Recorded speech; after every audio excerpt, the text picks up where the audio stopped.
Hola, muchas gracias por esta invitación. Un saludo para todas y para todos.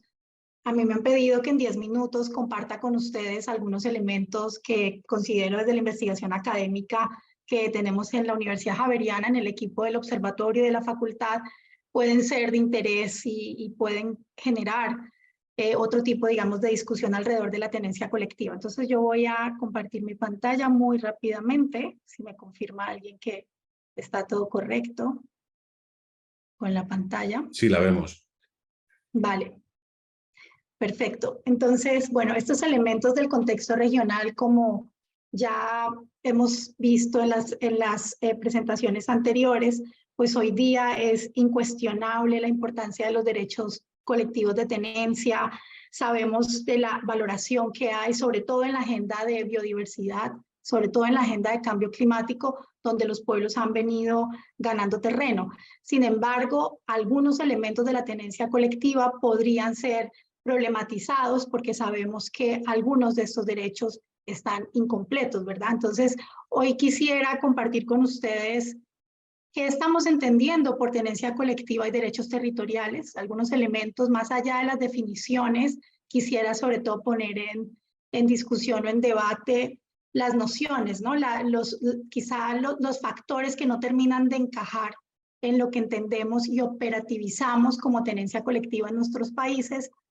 Por supuesto, resaltar algunos de los avances, aunque aquí ya hemos pasado por las cifras de titulación, pero bueno, creo que algunos de los elementos de los avances es importante poder quizás precisarlos y terminar con algunos desafíos que creo que además a lo largo de este ciclo formativo, pues vamos a estar conversando y vamos a tener esa oportunidad. Y quiero arrancar precisamente por esa noción de territorio y territorialidad, porque solemos perder de vista que la dimensión, el concepto de territorio es sumamente interesante y complejo, porque navega entre la inmaterialidad y la materialidad. Si bien cuando estamos hablando de asuntos de tenencia, de derechos, de demarcación, esa dimensión material del derecho es sumamente importante, porque esto se define en hectáreas, en planes de manejo, en procesos de regulación, en procesos de administración de bienes colectivos, pero el debate, digamos, central, constitutivo de lo que significa el derecho territorial hace parte de un conjunto de prácticas y de procesos identitarios, espirituales de muchos de los pueblos, y eso no puede ser soslayado en el debate técnico de la tenencia colectiva, porque en la medida en que es lo que ocupa principalmente en nuestras agendas, pues suele quedar de lado, y ello fue fundamental en las discusiones de la década de los 50, cuando el convenio 107 de la OIT incorporó por primera vez la dimensión del territorio indígena y territorio tribal y algunos elementos jurídicos que seguramente más adelante se podrán discutir. Lo cierto es que en la región casi todos nuestros países se inscriben en ese marco de reformas constitucionales multiculturales. Y uno de los elementos que los pueblos allí lograron afianzar es que su identidad es una identidad territorializada, que no sucede en un lugar distinto al territorio de origen y que esa permanencia y pervivencia como pueblos necesita del territorio, necesita de la seguridad de tenencia en este caso.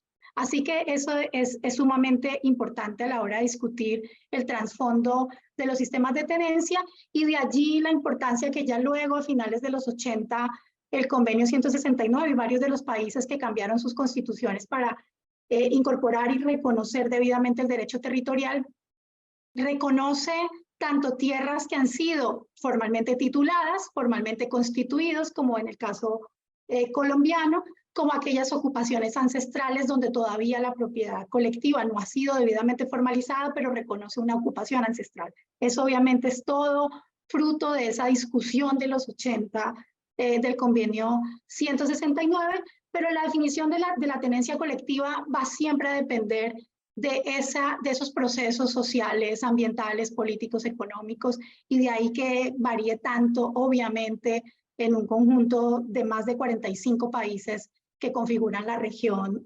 latinoamericana y del Caribe, ¿no? No podríamos aspirar a una sola forma de apropiar esa conceptualización, desarrollarla y volverla un cuerpo de derechos que en este caso, por supuesto, significan derechos de rango fundamental, ¿verdad? Los derechos de mayor nivel y de mayor rango para los pueblos étnicos. Esto, claro, nos lleva a que hay diferentes niveles y diferentes estadios de ese reconocimiento. No me está funcionando esto. Ya.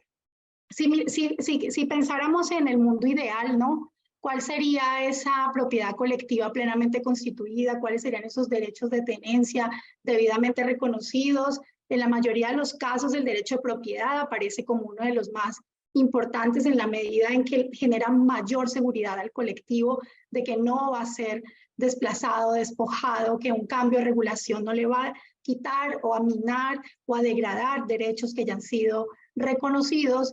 Está, por supuesto, de manera muy importante los temas de saneamiento. En la región tenemos vastas hectáreas tituladas, como ya aquí se ha presentado, pero cuando nos vamos hectárea por hectárea a revisar los problemas de saneamiento que tiene esa titulación, nos damos cuenta que no está completa el ciclo de titulación. Ahí la demarcación juega un papel central y, por supuesto, los asuntos de gobierno propio, autodeterminación, la capacidad del ejercicio del derecho.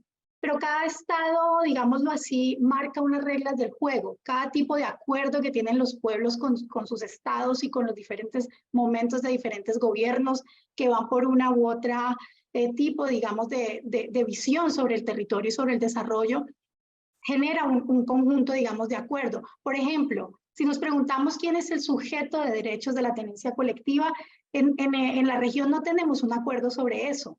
Hay países en los que el sujeto de derechos son los pueblos indígenas exclusivamente, y hasta ahora viene ganando terreno, ya lo decía Vladimir en la discusión, las poblaciones afrodescendientes.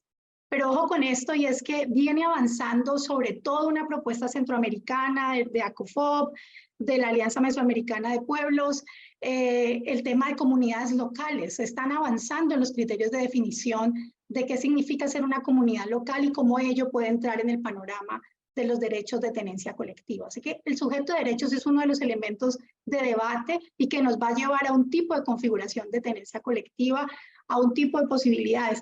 ¿Cuál otro creen que es fundamental? Y aquí se ha dicho el contenido y el alcance de ese derecho reconocido, ¿no? ¿Hasta dónde y qué tipo de transferencia de derechos es los que el Estado negocia, ¿no? Y está dispuesto a ceder en muchos casos a los pueblos en esas negociaciones nunca fáciles, como por ejemplo la superposición con áreas protegidas, porque solo con este tema nos podríamos quedar hablando la tarde entera, y es cuál es el nivel y el contenido del derecho en territorios indígenas o afrodescendientes que están en áreas protegidas, ¿no? Eso es un tema muy, muy sensible. En algunos países se reconoce el derecho integralmente, en otros países las áreas protegidas tienen sobre todo una administración desde el Estado que es percibida desde los pueblos como una limitación al ejercicio de su territorialidad. No me voy a detener en estos elementos, pero ello nos va a llevar a un asunto clave en la discusión de tenencia colectiva, y son esos niveles de autonomía que existen frente al manejo de los territorios, sobre todo por los problemas que enfrentan. Pensemos en esto, la mayor parte de las legislaciones están al final de los 80, en los 90 se reforman las constituciones, luego el otro momento en que se afianzan los derechos territoriales relacionados con derechos a la naturaleza, a finales del 2008, 2009, 2010, que hay también un boom de reformas constitucionales en nuestro continente.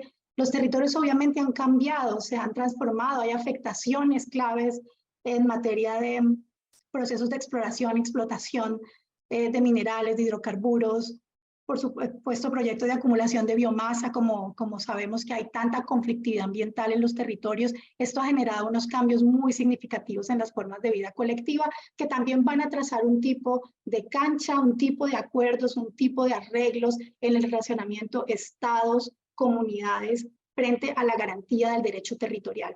Así que muchos de estos elementos que parecen conceptuales exclusivamente nos van a llevar a un conjunto de posibilidades, ¿no? Cómo y con las reglas del juego que tenemos podemos hoy tener más o menos niveles de autonomía, más o menos seguridad de la tenencia, seguridad jurídica, seguridad social, seguridad cultural de la tenencia, ¿no? No es solamente la seguridad jurídica, la dimensión que allí es importante.